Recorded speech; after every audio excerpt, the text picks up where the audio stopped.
અમદાવાદ શહેરમાં રફતારનો કહેર અટકવાનું નામ નથી લઈ રહ્યો. શહેરના મેમનગર વિસ્તારના દ્રશ્યો છે. મેમનગર વિસ્તારમાં એક યુવકે પોતાની કાર બેફામ સ્પીડે હંકારી 6 થી 7 વાહનોને ટક્કર મારતા 4 લોકો ઇજાગ્રસ્ત થયા છે, જેમને સારવાર માટે હોસ્પિટલ ખસેડવામાં આવ્યા છે.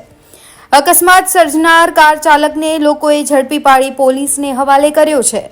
ચાલક નશાની હાલતમાં હોવાનો લોકોએ આક્ષેપ કર્યો હતો. આ મામલે બી ડિવિઝન પોલીસે વધુ તપાસ હાથ ધરી છે. અકસ્માત સર્જનાર કાર ચાલકને લોકોએ ઝડપી લીધો. અનેક લોકોના આક્ષેપ મુજબ કાર ચાલક દારૂ પીધેલી હાલતમાં હતો. રોડ ઉપર 2 થી 3 લોકો ઇજાગ્રસ્ત હાલતમાં પડ્યા હતા, જેથી તાત્કાલિક ધોરણે તેમને હોસ્પિટલ ખસેડવામાં આવ્યા. 108ને જાણ કરવામાં આવતા તેઓને સારવાર અર્થે હોસ્પિટલમાં ખસેડવામાં આવ્યા. બીજી તરફ ઘટનાની જાણ પોલીસને કરવામાં આવતા પોલીસ પણ ઘટના સ્થળે પહોંચી. અકસ્માત સર્જનાર કાર ચાલકના પરિવારજનોને જાણ કરવામાં આવતા તેઓ પણ ઘટના સ્થળે પહોંચ્યા. ગંભીર અકસ્માતના પગલે લોકોમાં ભારે રોષ ફેલાયેલો છે, ત્યારે પોલીસ પણ વધુ તપાસમાં લાગી ગઈ છે. આજરોજ સવારે 7:30 થી 8ની વચ્ચે સોલા ક્રોસ રોડથી વિવેકાનંદ સર્કલ જતા સુધીમાં રોડ ઉપર એક એર્ટિકા ગાડીએ 3 ઊભી રહેલી કાર, 3 ટુ વ્હીલર ચાલક અને 2 રાહદારીઓ આટલાને અડફેટે લીધા છે. આમાંથી 4 જણા ઇન્જર્ડ છે, હોસ્પિટલાઇઝ છે. એક ઇન્જર્ડ ખૂબ ગંભીર હોવાથી અમે મોટી સિવિલ એમને ખસેડવામાં આવ્યા છે. આ જે અકસ્માત કરનાર છે એનું નામ ચિંતન મુકેશભાઈ પરીખ છે. એમને પણ આપણે રાઉન્ડ અપ કરી લીધા છે. ત્યાં ઘટના સ્થળે એફએસએલની ટીમ અને પોલીસની ટીમ પંચનામું કરવા માટે પણ અત્યારે પંચનામું થઈ રહ્યું છે. ત્યાં આજુબાજુમાં સીસીટીવી કેમેરા તપાસ કરી રહ્યા છે કે આખી લાઈવ ઘટના જો જોવા મળે તો એની સ્પીડ અને એ પણ અમે તપાસમાં એનું પણ તપાસ કરી શકીએ. આ જે ઘટના બની છે એ ઘટનામાં અમારી પાસે જે હોસ્પિટલોમાંથી વર્દી આવી છે એ પ્રમાણે 4 જણા ઇન્જર્ડ થયા છે.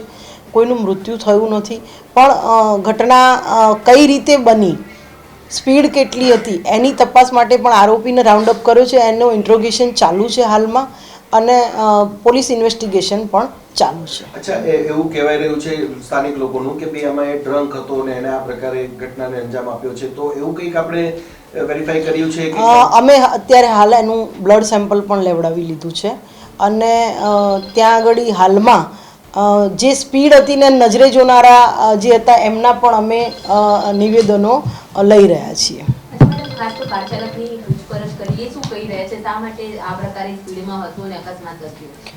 કાર ચાલક હાલમાં તો એવું કહે છે કે મારાથી બ્રેકની જગ્યાએ એક્સિલેટર પર મારો પગ આવી ગયો એવું હાલમાં કહી રહ્યો છે.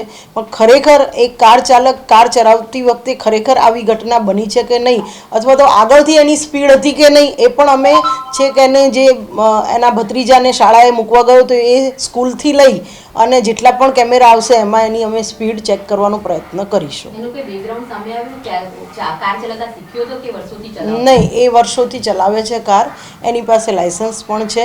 પરંતુ આજે એની સ્પીડ કેટલી હતી એ મહત્ત્વની તપાસ અમે જે સ્કૂલેથી જે એક્સિડન્ટ થયો ત્યાં સુધીના રોડ ઉપર આવતા તમામ સીસીટીવી કેમેરા અમે ચેક કરીશું, જેથી કરીને એની શાળાએથી લઈને જે સ્કૂલે મૂકવા ગયો હતો એના ભત્રીજાને ત્યાંથી લઈ અને એક્સિડન્ટ સ્થળ સુધી જો સ્પીડ વધારે આવશે તો એ પણ અમે એફએસએલમાં એની સ્પીડ માટે પણ અમે મોકલી આપીશું.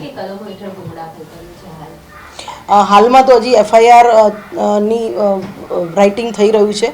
હાલમાં એના ગુનાની કલમો ને બધું એફઆઈઆર થશે એટલે આપને એની પણ માહિતી અમે આપીશું. અચ્છા, કે જે લોકો ઇન્જર્ડ થયા છે કે જે લોકોને ટક્કર વાગી છે એમાંથી કોઈ સિરિયસ હોય કે? હા, એ ઇન્જર્ડ છે એમાંથી એક વ્યક્તિ વધારે સિરિયસ છે જેને અમે મોટી સિવિલ મોકલી આપેલ છે અને બીજા 3 ઇન્જર્ડ છે. એ સિવાયના પણ કદાચ હશે તો હોસ્પિટલોમાંથી વર્દી આવશે તો આપને પણ એની અમે સતત અપડેટ આપતા રહીશું. અચ્છા, સવારના સમયે આ ઘટના બની છે એટલે સ્વાભાવિક રીતે 7:30 ની આસપાસની વાત છે, તો શું સ્કૂલના બાળકો પણ છે આમાં જે ઇન્જર્ડ થયેલા છે? એવી કોઈ ઇન્ફોર્મેશન કે એવા કોઈ પર્ટિક્યુલર આપની પાસે ઇનપુટ? ના, હાલમાં તપાસમાં કોઈ બાળકો એક્સિડન્ટમાં ઇન્જર્ડ થયા હોય એવી વાત ધ્યાનમાં આવી નથી. તપાસ દરમિયાન ધ્યાનમાં આવશે તો આપને જરૂરથી અમે અપડેટ કરીશું. બેન, આ જે ઘટનાઓ છે એ ઘટનાઓ જે છે ઘણી બધી અત્યાર સુધી આપણે જોઈએ છે કે સ્પીડ ઉપર કંટ્રોલ ના હોય ને આ પ્રકારે લોકો એનાથી ઇન્જર્ડ થયા હોય ને આ પ્રકારની ઘટનાઓ બની હોય એક સાથે, તો આના માટે શું મિકેનિઝમ કે કયા પ્રકારની એક્ઝેમ્પલરી હોવી જોઈએ? કારણ કે તમે તથ્યવાળી ઘટના પણ તમે જે છે ઇન્વેસ્ટિગેટ કરી રહ્યા છો, પ્લસ આ બીજી ઘટના આવી છે. આપને કહું કે તથ્યવાળી ઘટના બન્યા પછી અમે સ્પીડ ગન કેમેરા આખા અમદાવાદ સિટીમાં 35થી વધારે લાવ્યા છીએ. એની પહેલાં અમારી પાસે 10 ઇન્ટરસેપ્ટર અને સ્પીડ માટેના અમારી પાસે વ્હીકલ હતા, પણ એ ઉપરાંત અમે 35થી વધુ કેમેરા સ્પીડ ગનના લાવી અને સ્પીડના કેસો અમે અત્યાર સુધીમાં આટલા વર્ષોમાં ન થવા એટલા કેસો અમે છેલ્લા વર્ષમાં કર્યા છે.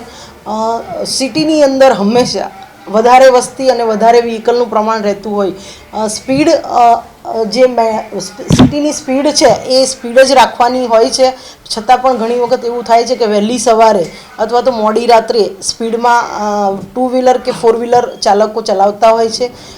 અમારા સ્પીડ ગન કેમેરા દ્વારા અમે એમની ઉપર સ્પીડ અંગેના પણ કેસો ખૂબ કરી રહ્યા છીએ. આપના માધ્યમથી જણાવું કે સિટીની અંદર જે સ્પીડ છે એ નક્કી કરેલી સ્પીડ પ્રમાણે જ ચલાવવાની હોય છે ગાડી, પરંતુ વધારે સ્પીડ જ્યારે થાય છે ત્યારે આવા અકસ્માતો મોટા અકસ્માતો સર્જાય છે.